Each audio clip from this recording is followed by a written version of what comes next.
the United States is a very diverse country, and we are quite proud of that heritage. And so this helps us to keep and to maintain the diversity within our country. The Diversity Visa Program is a program that was initiated by Congress, and it is also managed by the laws that under congressional orders.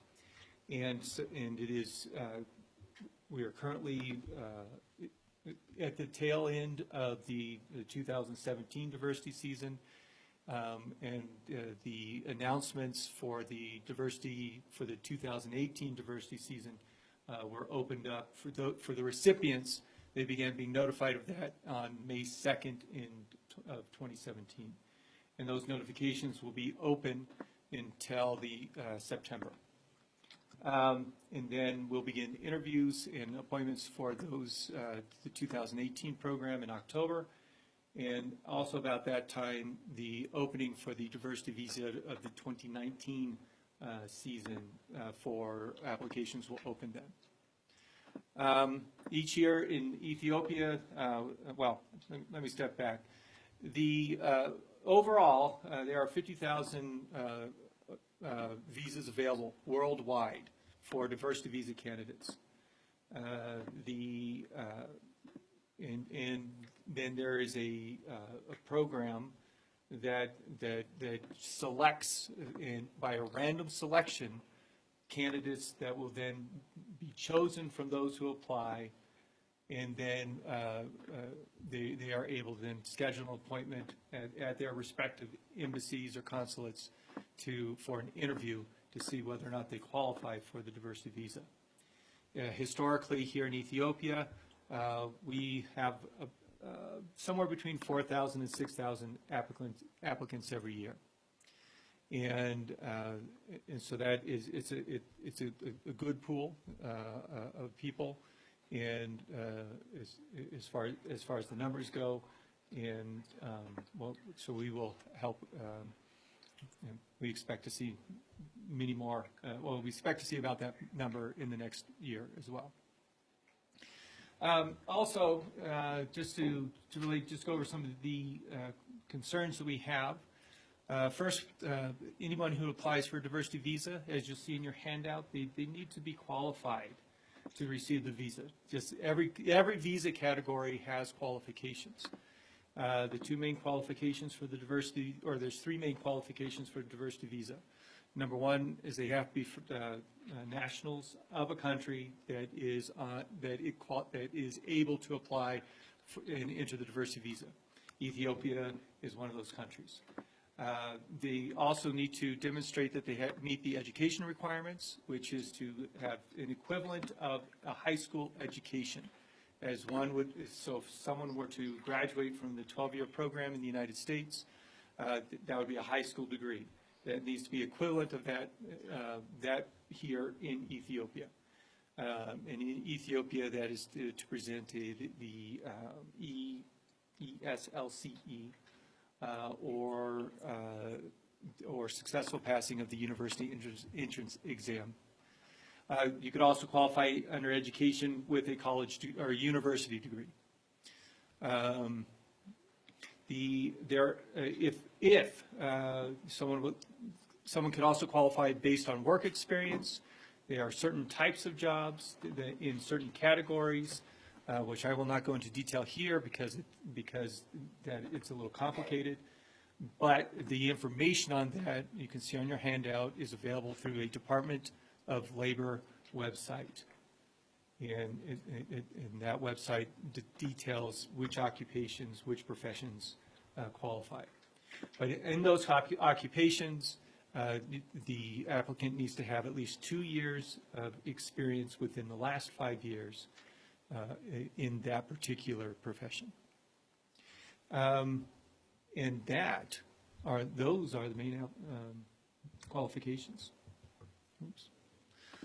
Okay, now, one of the things that happens, because there is a lot of interest in the diversity visa program, there are people out there who will take advantage of applicants or potential applicants.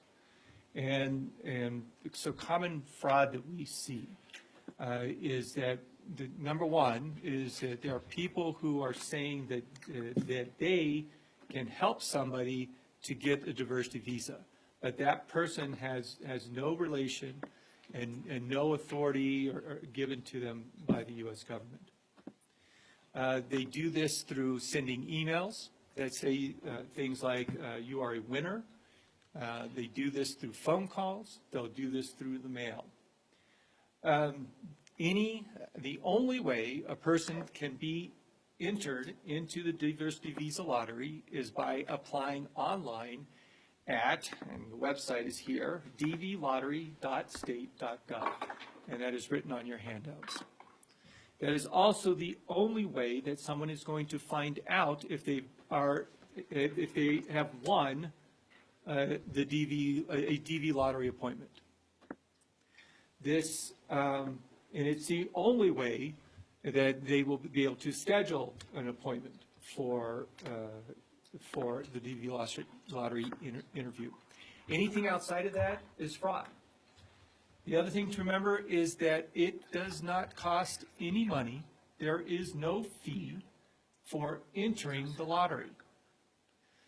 So one thing, it is fraudulent if there's anyone who says that that for a fee you can enter the lottery, and they might send the fraudulent actors will send somebody to a fraudulent website where people might enter.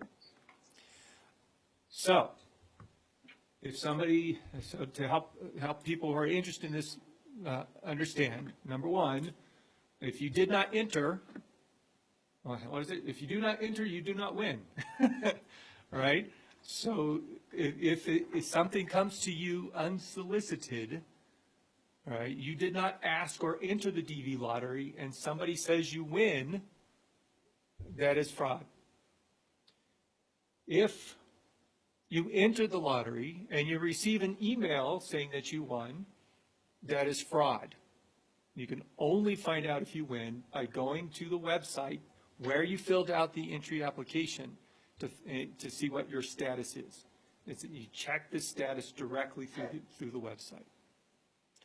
If you receive a phone call or letter mail, those are also fraud. The U.S. Department of State will not contact entrants directly to let them know whether or not they have won. They have won in the DV lottery. Now, the other point on fraud we'd like to make is that those people who are winners need to be sure that they are qualified for the visa. So the qualifications are very well spelled out. They're very clear, and they're listed on travel.state.gov, which is, and we've also listed them on the handout that you have here. These qualifications are set by law. And if an applicant does not meet the qualifications, they will not receive a visa.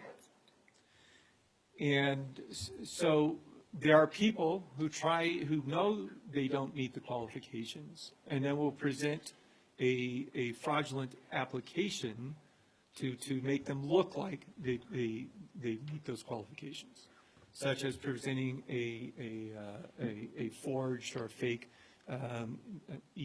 ESLCE certificate. People who commit fraud during a visa process are subject to a permanent ban to enter the United States. This is a very strict ban, and any fraud that is related to a visa application can result in a permanent ban to the United States. The other thing is that if you are not qualified for a visa and you apply for a visa, the visa fee, the visa application fee, is not refundable. So please make sure that you are qualified before coming in and paying the fee. Okay?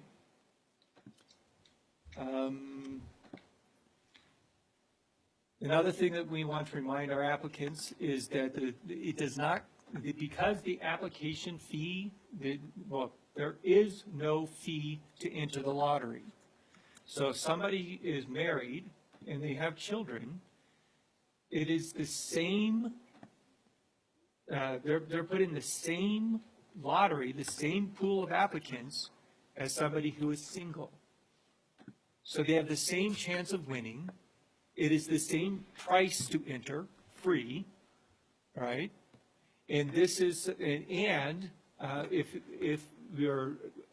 they do win, and they are open and honest about their family relationships, then they will be treated as such. An honest, real, genuine relationship. If they qualify, then all the members of their family will qualify to receive a diversity visa. Okay? And we also encourage people to not engage or not to enter a fraudulent relationship just for the sake of obtaining a visa. So marriage for the sake of obtaining a visa will lead to a permanent ban on entering the United States.